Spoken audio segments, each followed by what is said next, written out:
ये माखन चोरी केवल माखन चोरी नहीं है, प्रेमियों का चित्त ही माखन है और उसकी चोरी करने वाले हमारे माखन चोर प्रभु। बोल माखन चोर भगवान की जय। ऐसा माखन हमारा मन बन जाएगा ना तो माखन चोर को बुलाना नहीं पड़ेगा, वो झपट्टा मार लेंगे, अपने वस्तु पर अधिकार कर लेंगे।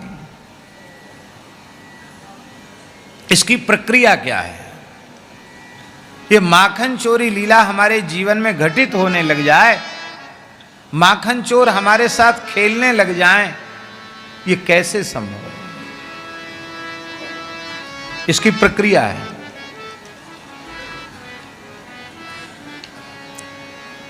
सबसे पहले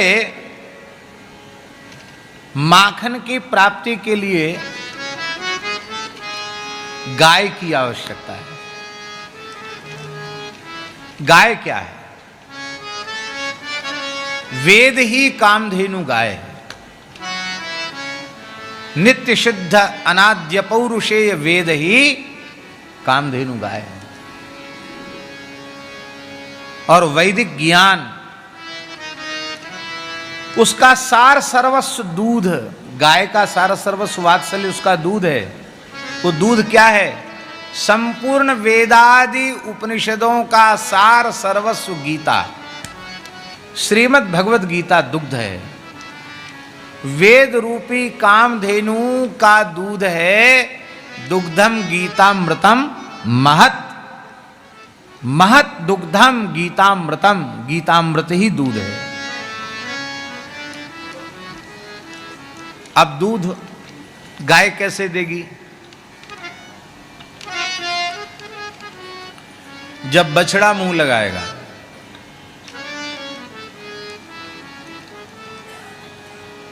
बछड़ा जब अपने मुख का स्पर्श थनों से करता है तो गाय पिन्हा जाती है, उसमें वात्सल्य जगता है और दूध उतर आता है।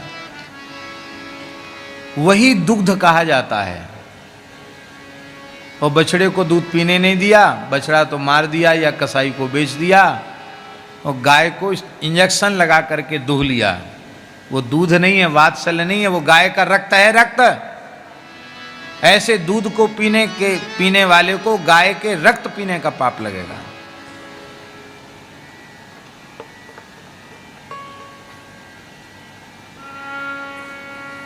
अच्छा एक बात बताओ पांडे जी, जब आपके घर में गाय नहीं थी तो आप उस समय भी दूध तो लेते थे, कहीं ना कहीं से दूध लेते थे। उस दूध में जो स्वाद था और आज जो घर की गैया के दूध में स्वाद है, उसमें कितना अंतर है?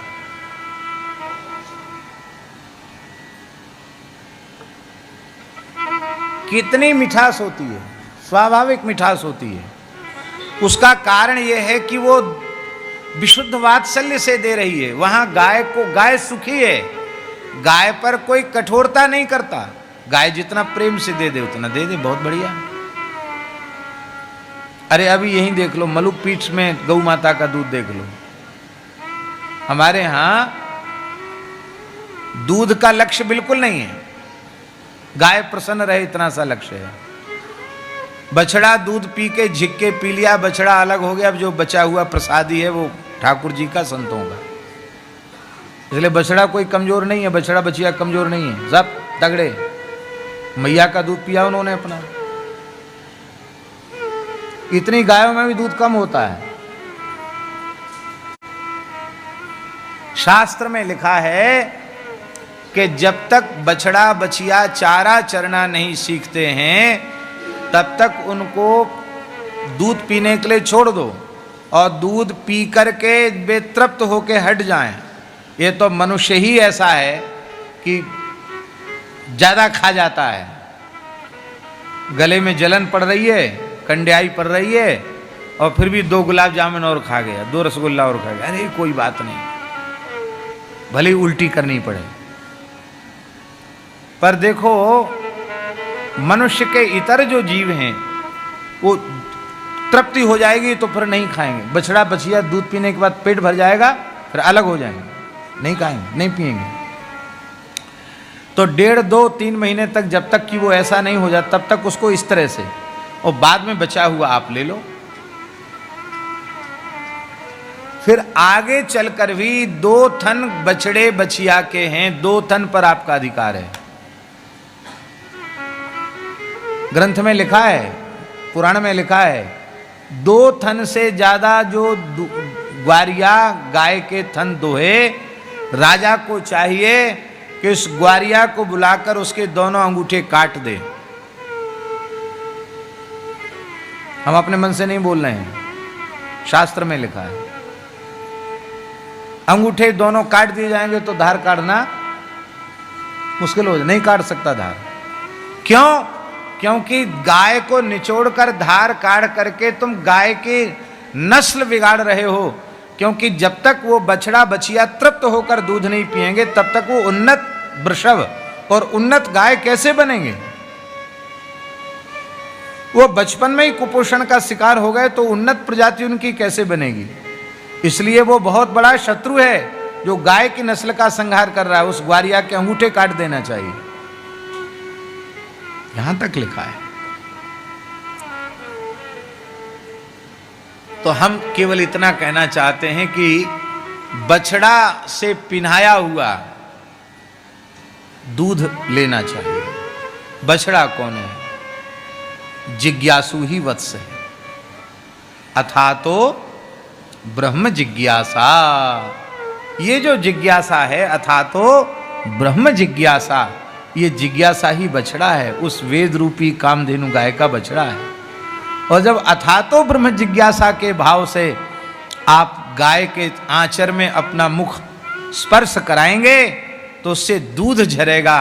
उस दूध का नाम है मनुष्य मात्र के लिए परम उपकारी परम हितकारी गीता शास्त्र। एकम शास्त्रम देवकी पुत्र गीतम। संपूर्ण सनातन धर्म के सदग्रंथों को यदि एक ग्रंथ के रूप में कहना पड़े तो वो श्रीमद् भगवद गीता है। गीता जैसा ग्रंथ न भया, न आगे होगा, न आज है। गीता स्वाध्याय करने वाला, गीता का प्रचार प्रसार करने वाला भगवान को अतिशय प्रिय हो जाता है। बहुत श्रेष्ठ चीज है गीता है। हम तो भगवान से प्रार्थना करते हैं कि प्रभु आप ऐसी कृपा करें कि केवल भारतवर्ष का नहीं, संपूर्ण विश्व की मानव जाति का प्रधान ग्रंथ गीता बन जाए, पूरे संसार में गीता पढ़ाई जाए, सब समस्याओं का समाधान हो जाएगा, एक नए विश्व का निर्माण होगा। लेकिन हम दूसरों से ऐसा क्या करें? हमारे देश में गीता नहीं पढ़ाई जा रही। हम अपने गुरुकुल के आचार्यों से निवेदन करेंगे कि भले ही 2-2, 4-4 करके श्लोक ही सही, पर हमारे गुरुकुल के प्रत्येक ब्रह्मचारी को आद्योपांत गीता कंठस्थ होनी ही चाहिए। बहुत सरल है। आज संस्थाएं ऐसी हैं जो गीता पूरी सुनाने वालों को पुरस्कार देती। दक्षिण भारत में संस्थाएं 20-21 हज़ार रुपये, अष्टाध्यायी सुना दो 21 हज़ार रुपये ले आओ पुरस्कार, गीता सुना दो कितने हजार रुपये ले आओ। दक्षिण में है संस्था, आपको दक्षिण जाने की जरूरत नहीं पड़ेगी, आप सुनाओ तो मलुक पीठ से आपको पुरस्कृत किया जाएगा।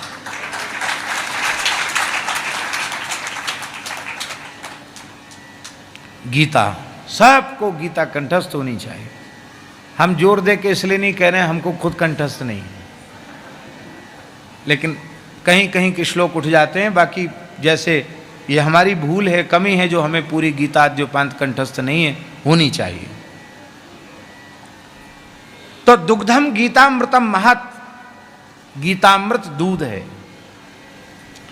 दूध कहाँ दुहा जाएगा? धरती में। कहाँ दुहा जाएगा?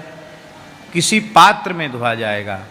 इस वेद रूपी कामधेनु गाय के गीता रूपी दुग्ध को जो जिज्ञासु रूपी बछड़ा के मुख लगाने से प्रकट हुआ है, उस दूध को कहाँ भरा जाएगा? हृदय रूपी पात्र में भरा जाएगा। कहाँ भरा जाएगा? किस मार्ग से भरा? धार कहाँ काढ़ी जाएगी?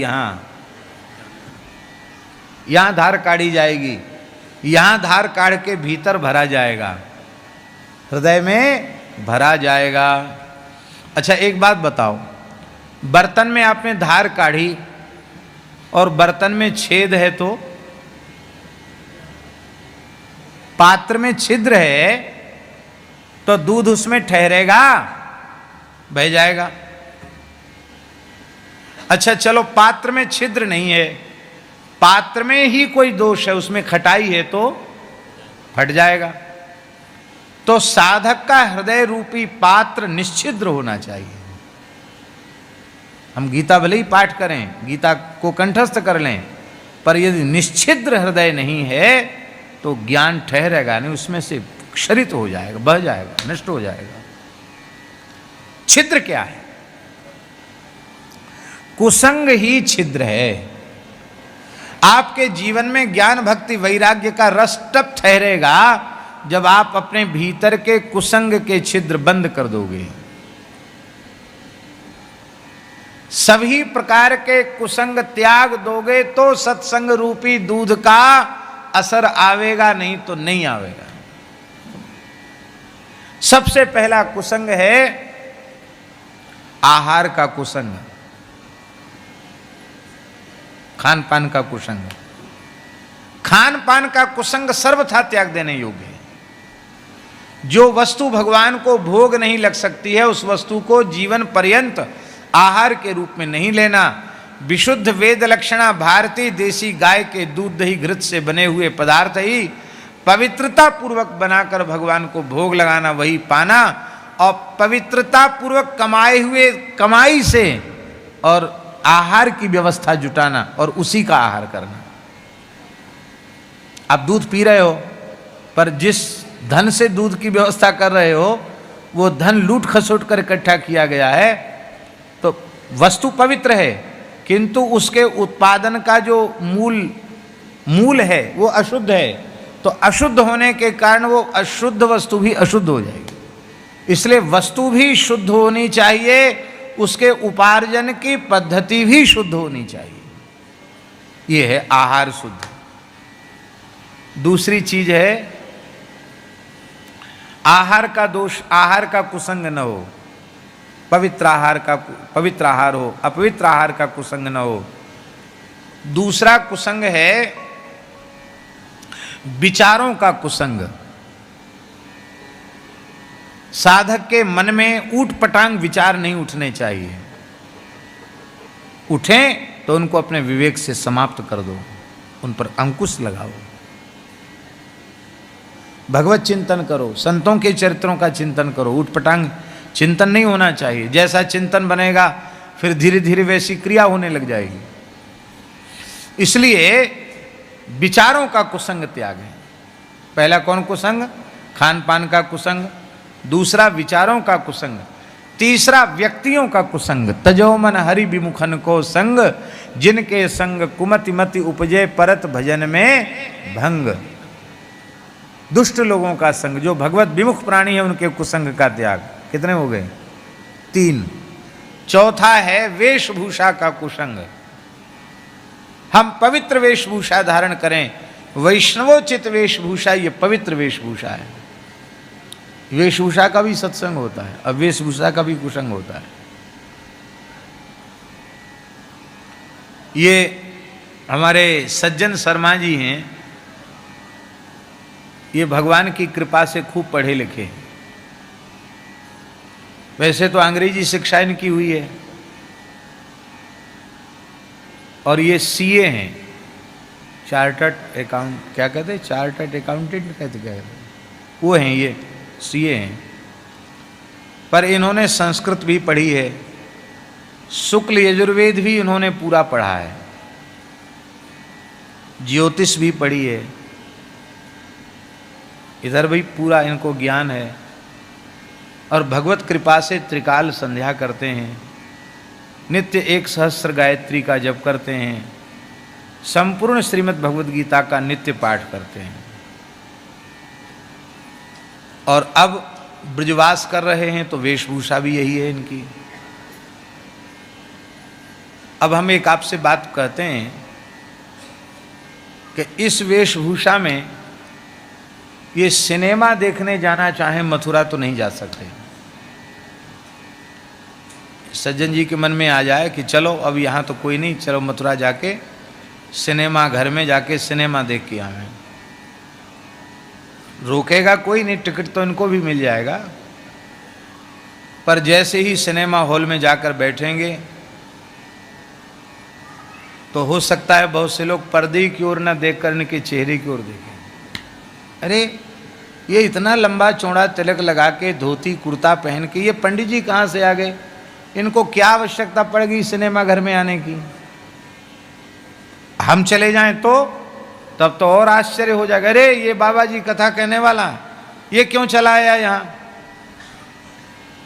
हमारी ये पवित्र वेशभूषा जिस वातावरण में हमें नहीं जाना चाहिए वहां जाने से हमको रोकती है। तो ये पवित्र जो हमारी भारतीय वेशभूषा है, ये वेशभूषा का सत्संग है। ये हमें बुरे मार्ग पर जाने से रोकता है। इसलिए हमारी पवित्र वेशभूषा हो। हम ठीक है, आजकल नौकरी चाकरी का जमाना है, व्यवहार में जिसको जैसे अनुकूल पड़ता हो वैसे करें, लेकिन अपने घर में जब रहें तो पवित्र भारतीय वेशभूषा में रहें।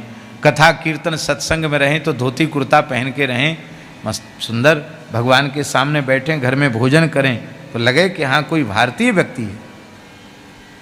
वेशभूषा का सत्संग। और ऐसे कई कुसंग हो सकते हैं। इन समस्त प्रकार के, हाँ पढ़ने लिखने का भी कुसंग होता है। अश्लील साहित्य, अनुचित साहित्य जो हमें न दृश्य ऐसे देखने चाहिए ना हमें पढ़ने चाहिए, यदि उन ऐसे दृश्यों को देखते या पढ़ते या सुनते हैं तो ये कुसंग हुआ और इस कुसंग से हमारा पतन हुआ। हम बड़ी विनम्रता पूर्वक कह रहे हैं, इस समय मोबाइल से लोगों का बहुत पतन हो रहा है। आप ईमानदारी से अपना कल्याण करना चाहते हो तो इस मोबाइल वाले कुसंग को छोड़ दो। इससे कथा सुन लो, कुछ बढ़िया चीज देखनी हो देख लो, ज्यादा से ज्यादा लोगों को हाँ ना में जवाब दे लो, इतना तक तो ठीक है। पर इसमें जो अनेक प्रकार की गंदगी है इससे दूर होना चाहिए। अब क्या कहें हम आपको, यद्यपि ये लाइव कथा है लेकिन फिर भी हमको कहने में तनिक भी संकोच नहीं है। साधु और ब्राह्मण ब्रह्मचारी विद्यार्थी भी मोबाइल के कुसंग के शिकार हो रहे हैं। जो नहीं देखना चाहिए वो देख रहे हैं मोबाइल में, जो नहीं सुनना चाहिए वो सुन रहे हैं। सारा कुसंग इसमें है। हमारे यहाँ इन बटकों के पास किसी के पास मोबाइल नहीं है, और ऐसे जंगल में वहां बाजार तो है ही नहीं कि कहीं जाके चाट पकौड़ी खाएं, हमें सो सुविधा नहीं है। इसीलिए ये सब तेजस्वी दिखाई पड़ रहे हैं, सात्विक दिखाई पड़ रहे हैं। भारी कुसंग है। और अब रहा सहा कोरोना क्या आया, ऑनलाइन पढ़ाई। लो साहब ऑनलाइन, सब पर स्मार्टफोन आ गया। अब क्या ऑनलाइन पढ़ रहे हैं भगवान जाने, क्या पढ़ाने वाले पढ़ा रहे हैं और क्या पढ़ने वाले पढ़ रहे हैं। गरीब से गरीब लोग कर्ज करके स्मार्टफोन अपने बच्चों को खरीदवा रहे हैं, और सब लड़के लड़की सब बिगड़ रहे हैं फोन से। सारा कुसंग इसमें भरा हुआ है। तो हमारे निवेदन करने का प्रयोजन यह है कि जो साहित्य पढ़ने से अथवा जो दृश्य देखने से हमारे चित्त पर विपरीत प्रभाव पड़े, हमारे चित्त में तमोगुण के रजोगुण के संस्कार उत्पन्न हुए, ऐसी चीजों के संपर्क संबंध का त्याग। इस प्रकार से समस्त प्रकार के कुसंगों का त्याग जब आप कर देंगे तो आपके हृदय में सत्संग का, ज्ञान का, गीता का दुग्ध ठहरेगा। अब उसमें खटाई नहीं होनी चाहिए। खटाई क्या है? कामना की खटाई, कपट की खटाई। आप जो कुछ करो केवल अपने ठाकुर को रिझाने के लिए करो, कोई कामना नहीं। कामना नहीं होनी चाहिए। और क्या नहीं होना चाहिए? कपट नहीं होना चाहिए। आहा। जल पय सरिस बिकाय, देखहु प्रीति की रीति भल, बिलग होय रस जाय, कपट खटाई परत पुनी। दूध क्या भाव चल रहा है बाजार में? हैं 60 रुपए। और दूध में पानी मिलाकर दूधिया बेचते हैं, तो पानी भी 60 रुपए लीटर बिक जाता है कि नहीं बिक जाता है? दूध के साथ पानी बिक जाता कि नहीं? जल पय सरस बिकाय, और एक फांक नींबू की निचोड़ दी तो पानी पानी अलग और दूध दूध अलग। ऐसे ही हरि गुरु संत, इनसे सर्वथा निश्चल निष्कपट व्यवहार। ये नहीं होगा तो खटाई रही आएगी हृदय रूपी पात्र में। कुसंग का छिद्र न होने पर भी इस कपट की खटाई से ज्ञान रूपी दुग्ध फट जाएगा। निश्चल निष्कपट व्यवहार, इतनी सावधानी कर लो तो आपके हृदय में गीता का दूध ठहर जाएगा। और उस ज्ञान का फल क्या है? उस ज्ञान का फल है भगवत दर्शन की व्याकुलता का उदय होना, उत्पन्न होना, कि अब पता चल गया कि हमारे जीवन का चरम लक्ष्य भगवत चरणारविंद की प्राप्ति है। तो अब भगवत दर्शन की व्याकुलता हुई। अखियां हरि दर्शन की प्यासी, देखो चाहत कमल नयन को, निस दिन रहत उदासी। अखियां हरि दर्शन की प्यासी। कुसंग की कोई सीमा नहीं है। अश्लील साहित्य पढ़ने देखने का तो कुसंग होता ही है। एक कुसंग और है, बड़ा भारी कुसंग है। उस कुसंग का नाम है, हमने न कभी छुआ न खेला, न हम उस खेल के बारे में जानते हैं, लेकिन नजर जरूर पड़ जाती। ब्रज में भी, गांव गांव में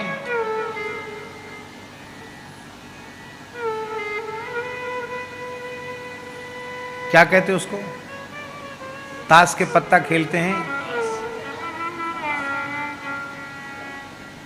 और बड़ी जोर से बोलते ए इक्का,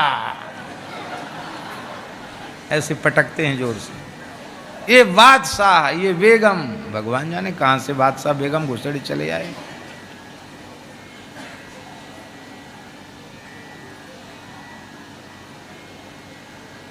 एक बंगला कहावत हमने सुनी, ताशा वाशा नासा यही तीन तो नाशा। बोले ताशा वाशा, ताशा ताश, और बहुत कपड़ा, बहुत बढ़िया बढ़िया कीमती कपड़ा पहनना, और नाशा माने नशा करना। ये तीन चीज करोगे तो नष्ट हो जाओ। पहले जुआ खेला जाता था पांसों से, और अब जुआ खेला जाता ताश के पत्तों से। वो जुए के पास हैं ताश के पत्ते, इसलिए ताश खेलना भी बहुत भारी कुसंग है। आप भजन करते हो, ताश खेलते हो, तो साहब आपका गुड़ गोबर कुछ नहीं आपके हाथ लगा। ताश मत खेलो भाई।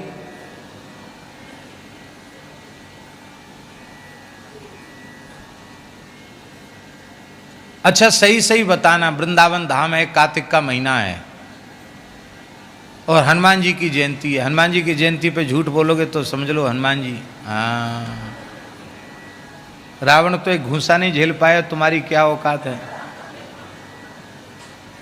सच्ची सच्ची ईमानदारी से बताना, ताश कौन कौन खेलता है? वाह, कितने सभ्य लोग हैं सब। एक महापुरुष ने कम से कम हाथ उठाए। वाह, हैं? हाँ,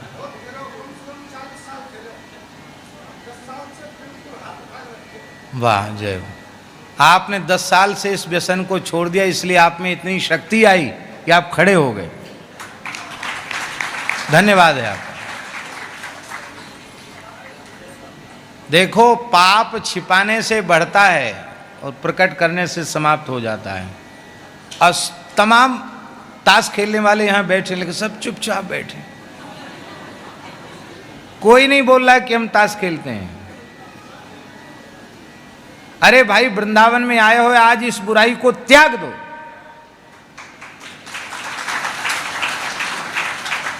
आज ताश के पत्ता को दाह संस्कार कर दो। और दाह संस्कार ही क्यों करो? दाह संस्कार तो अच्छे का होता है। किसी कचड़े की गंदगी के ढेर में पटक दो उसको। मत खेलो ताश, भजन करो, माला लो, ताश मत खेलो, त्याग दो। हम लोग बुराइयां तो छोड़ना नहीं चाहते और कहते हैं हमको भगवान मिल जाएं। भगवान कैसे मिलेंगे भाई? अब ज्ञान का फल है भगवत दर्शन की व्याकुलता। यह है विरह की अग्नि। ये विरहाग्नि जब जगेगी, दर्शन की व्याकुलता, तो उस आग में दूध ओटेगा। साधन का फल है दर्शन की विकलता। यदि दर्शन की व्याकुलता नहीं जगी तो अभी साधन सफल नहीं हुआ।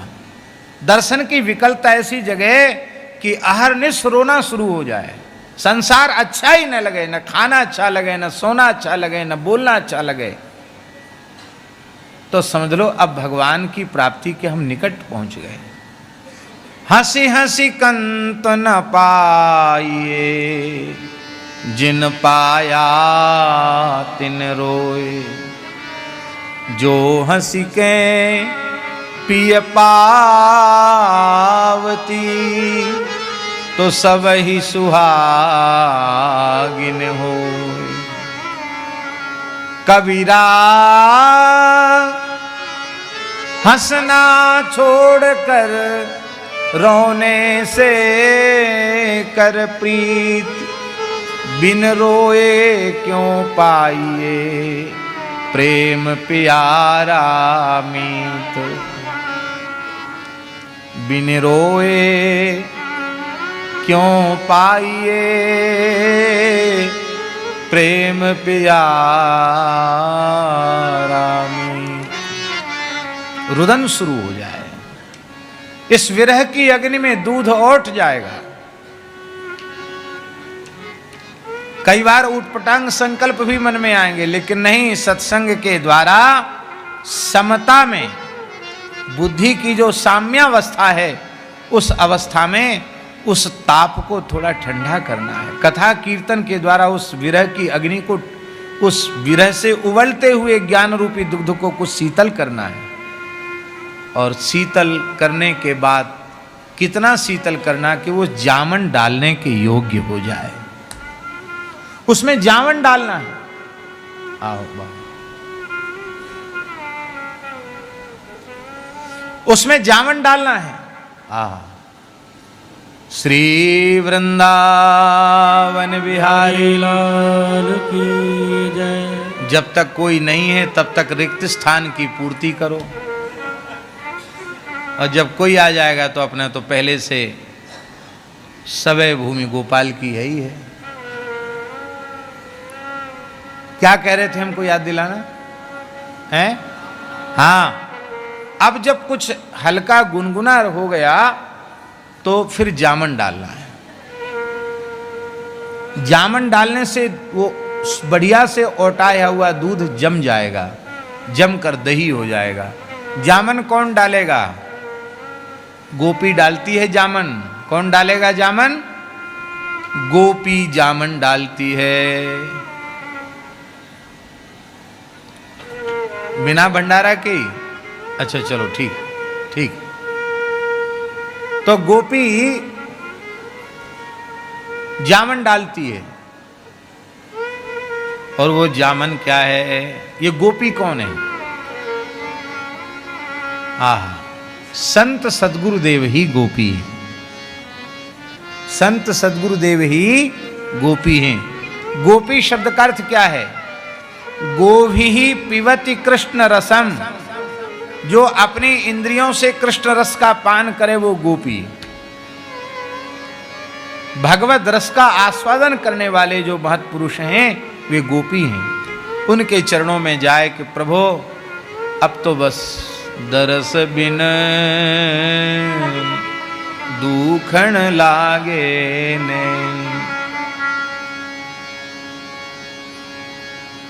तब वे कहेंगे बेटा रो मत, दुखी मत हो, लो हम तुमको ये देते हैं। जामन तो थोड़ा सा होता कि नहीं, वो भगवान का नाम सुना देंगे और तब जम जाएगा। इसका आशय समझे नहीं समझे, इतना हो जाता है उसके बाद दीक्षा की योग्यता होती है। बात यही है, हमारे में न तो पात्र है, न दूध है, न उसमें जामन देने की योग्यता आई और इसलिए वो लाभ नहीं हुआ। क्योंकि दीक्षा का प्रयोजन क्या है, शास्त्रों में लिखा है तद विज्ञानार्थम स गुरु मेवाभिगच्छेत समित पाणि ही श्रोत्रियम ब्रह्मनिष्ठम। भगवत तत्व के विज्ञान के लिए सदगुरु की शरण में जाए। कैसे गुरु की शरण में जाए, बोले समित पाणि श्रोत्रियम ब्रह्मनिष्ठम, श्रोत्रिय ब्रह्मनिष्ठ गुरु की शरण में जाए। किस लिए? तद विज्ञानार्थम। तद विज्ञान भगवत तत्व के अपरोक्ष विज्ञान के लिए, प्रत्यक्षानुभव का संकल्प लेकर के शरण में जाए। ये संकल्प तो प्राय होते ही नहीं लोगों के। फिर जब केवल नाम में अपना पूरा समर्पण कर देगा, तन मन प्राण से नाम में लग जाएगा, मंत्र में लग जाएगा, तो जम जाएगा, दही हो जाएगा। और जब दही हो जाएगा तो उस दही को मथना पड़ेगा, विचारों की मथानी डालकर, प्रेम का सद जल छोड़ करके, प्रेम का जल। प्रभु जी तुम चंदन हम पानी, विशुद्ध जल, निष्कामता का जल, प्रेम का जल, उसको छोड़ करके जब विचार रूपी मथानी से घर्र घर्र करके मथोगे तो छाछ छाछ नीचे रह जाएगी और माखन माखन ऊपर आ जाएगा। यह है माखन को प्राप्त करने की प्रक्रिया।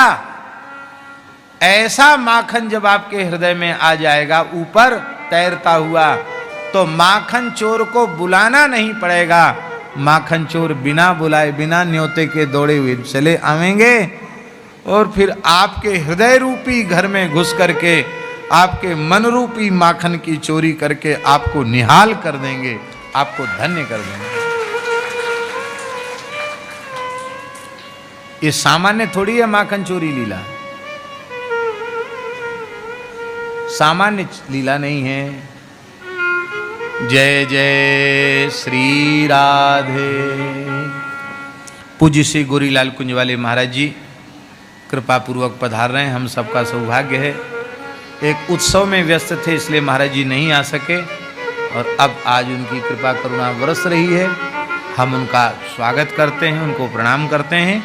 जय जय श्री राधे। सभी लोग यथावत अपने स्थान पर बैठे रहें। बाबा श्री गोपालाचार्य जी महाराज कहते थे कि सीधा साधा अर्थ है माखन, माख न। माख माने होता है क्रोध, न माने नहीं। जो क्रोध रहित हो चुके हैं महापुरुष, यहां बैठ जाए। जय। जो महापुरुष क्रोध रहित हो चुके हैं वे, उनका चित्त ही माखन बन गया। और जब चित्त माखन बन जाएगा तो माखन चोर की सहज कृपा हो जाएगी।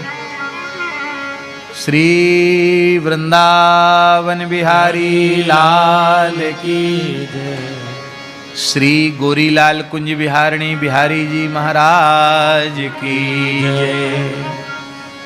जय जय श्यामा जय जय श्याम, जय जय श्यामा जय जय श्याम, जय जय श्री वृंदावन धाम। जय जय श्री वृंदावन धाम। जय जय श्यामा जय जय श्याम। जय जय श्याम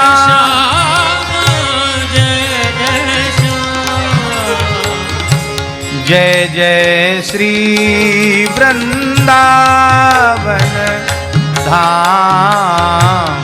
जय जय श्री वृंदावन धाम। विशुद्ध भगवद अनुराग यही माखन है। संतों ने कहा है माखन माखन संतों ने खाया। या तो ठाकुर जी ने खाया या संतों ने। छाछ जगद बबरानी, दुनिया के पल्ले तो छाछ ही पड़ी। मीरा जी भी यही कहती है। दही की मथनिया बड़े प्रेम से बिलोई। दधी मथी घृत काढ़ लीनो छाछ पिए कोई। मेरे तो गिरधर गोपाल दूसरो न कोई।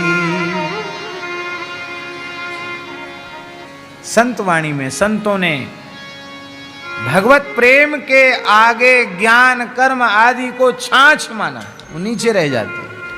विशुद्ध भगवद अनुराग यही माखन है। और ऐसी माखन चोरी लीला हमारे हृदय में बस जाए तो हमारा काम बन जाए। जय जय श्री राधे। भगवान की ये जो लीलाएं हैं वो ऐसा नहीं समझना कि ये सामान्य लीलाएं हैं। बड़े बड़े अमलात्मा बिमलात्मा परमहंस योगींद्र महामुनिंद्र ऋषि वे कठोर तप करके ब्रज में गोपी बने हैं और उनके घरों में भगवान ने माखन चोरी की लीला की है।